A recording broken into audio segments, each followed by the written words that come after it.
क्या आपने कभी अपने दोस्तों के प्रेशर में आकर ऐसा फैसला लिया है जिसके कारण आपको नुकसान भुगतना पड़ा? जैसे कि कॉलेज के दिनों में दोस्तों का एक ग्रुप आपको बार बार सिगरेट पीने को कहता है, लेकिन आप मना कर देते हैं।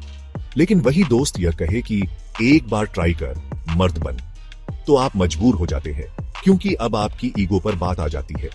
इसे कहते हैं पीयर प्रेशर, यानी आप कूल देखने के लिए अपने दोस्तों के बहकावे में आ जाते हैं। ऐसा ही धोखा महाभारत के सबसे बुद्धिमान राजकुमार युधिष्ठिर के साथ हुआ था। वो भी इस जाल में फंस गए थे और इसके परिणाम विनाशकारी साबित हुए।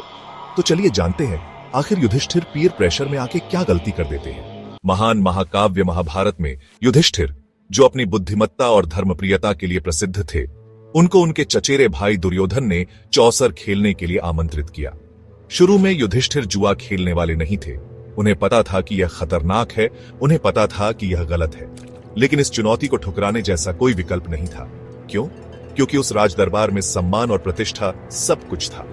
ना कहना उन्हें दूसरों के सामने कमजोर दिखा सकता था, क्योंकि यह क्षत्रिय धर्म होता है कि वो चुनौती को स्वीकार करें और उसका जवाब दें। इसे ही कहते हैं पीयर प्रेशर। लेकिन समस्या यह थी कि खेल धोखाधड़ी से भरा हुआ था। दुर्योधन के मामा शकुनी तिकड़मी पासों का इस्तेमाल कर रहे थे, जिसे मन मुताबिक नंबर ला सकते थे। युधिष्ठिर अपने कर्तव्य की भावना और अस्वीकार होने के डर से अंधे होकर खेलते गए, और हर पासे के साथ उन्होंने और अधिक खो दिया, अपनी संपत्ति, अपना राज्य और अपने भाई, जो अब दुर्योधन के गुलाम बन चुके थे।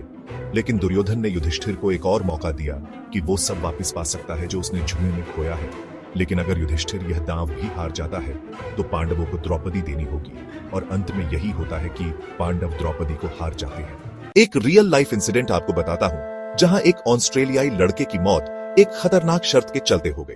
दोस्तों के साथ शराब के नशे में उसने एक स्नेल को खाने की हिम्मत दिखाई, लेकिन उसे इसके गंभीर परिणामों का अंदाजा नहीं था। स्नेल में मौजूद पैरासाइट के कारण वह संक्रमण का शिकार हो गया, जिससे उसके मस्तिष्क को गंभीर क्षति पहुंची। इलाज के बावजूद उसकी जान नहीं बचाई जा सकी। इसलिए कुछ भी हो जाए, गलत दोस्तों की बातों में आकर कोई भी मूर्खता न करे।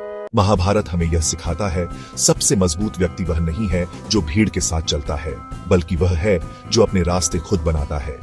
युधिष्ठिर की गलती हमें रुककर सोचने और यह सवाल करने की याद दिलाती है, क्या यह फैसला वास्तव में मेरा है, या मैं सिर्फ इसलिए ले रहा हूं क्योंकि बाकी सब ऐसा कर रहे हैं? तो आपके साथ क्या हुआ है? क्या आपको भी ऐसा महसूस हुआ जब आप किसी दबाव ने आपको अपनी बेहतर सोच के खिलाफ काम करने पर मजबूर कर दिया हो? आपने अपने आप को कैसे रोका? चलिए इस बारे में बात करते हैं। अपनी कहानी कमेंट में लिखें, क्योंकि आपका अनुभव किसी और को मजबूत बनाने